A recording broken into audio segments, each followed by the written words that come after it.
Hey, it's Ruben Lowing. It's Monday here in McAllen, Texas. All right, there's a couple things here.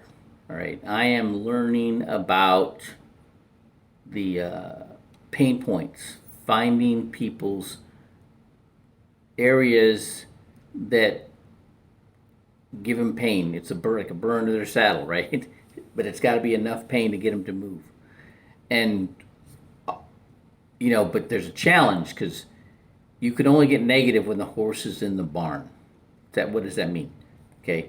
Well, there's only two places in this world that you can get away with being negative with people and have them, they don't just run away and then ghost you. And that's what happens. That's what happens when you talk to somebody and next thing you know they don't take your call anymore. You can't get a hold of them. They ghost you. Right. That's what happens. Okay.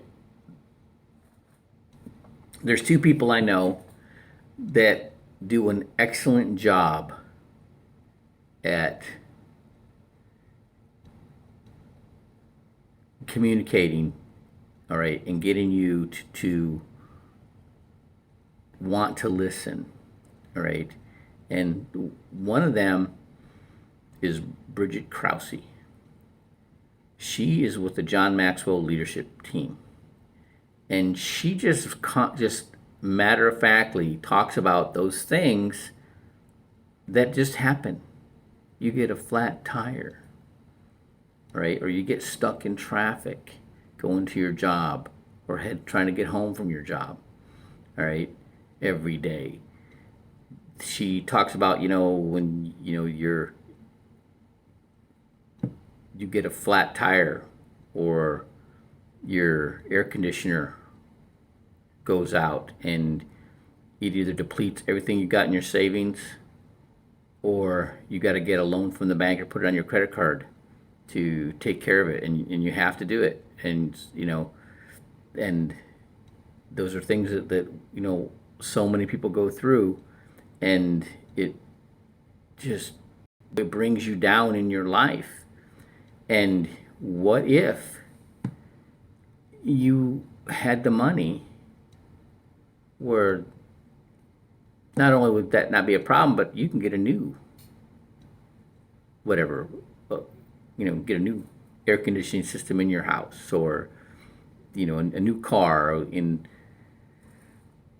they you don't have to worry about breaking down, and what if you didn't have to go to the office, all right, to make your living every day. I mean, she's able to do that and get people's minds to go forward, because that's what happens. People's mind has to go forward to what they want before they start being open to those things that they need to do to get it, which is where we come in.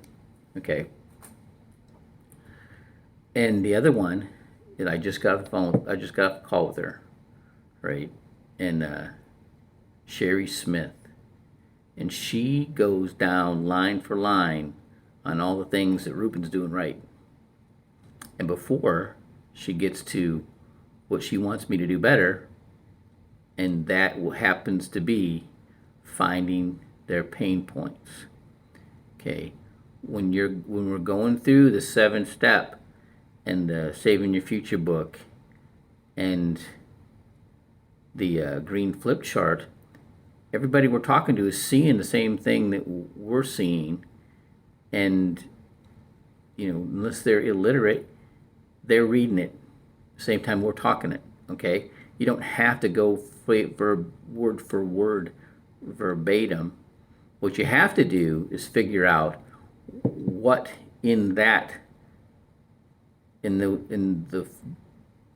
Saving Your Future book and the green flip chart is bringing out their pain point. Okay, and that means you got to get them to talk. And so then, okay, now that I understand that, where do I go? Well, a coach called the bone pile. All right, when I was in the mortgage business, first place I ever worked for, they give you leads, one a day. How many times are you going to call that that one guy, right? How many times a day are you going to call that one guy, right? Well, I would go to the other loan officers who had stacks of leads that they hadn't followed up and call them. And then I started getting business with them and they weren't giving me them anymore. So then I would go back to the compliance. They have to keep the folders, keep the files for 3 years, right? And I'd go to the ones that they've 3 years have gone by, and I'd go back and I'd call them up and, hey, how you doing? You did business with us a while back, and so you get rapport right away, right? Well, all those people in the counter and that are should be in your campaign manager and Salesforce, that's the bone pile, okay? And it's a lot of them I haven't got the 7-step, going through the 7-step, right? And when I'm going through the 7-step, it's more listening than talking, or more getting them to engage and tell me what they see in those documents that is a concern to them. And that's where you go, right? And you solve the problem. All right, have a great day.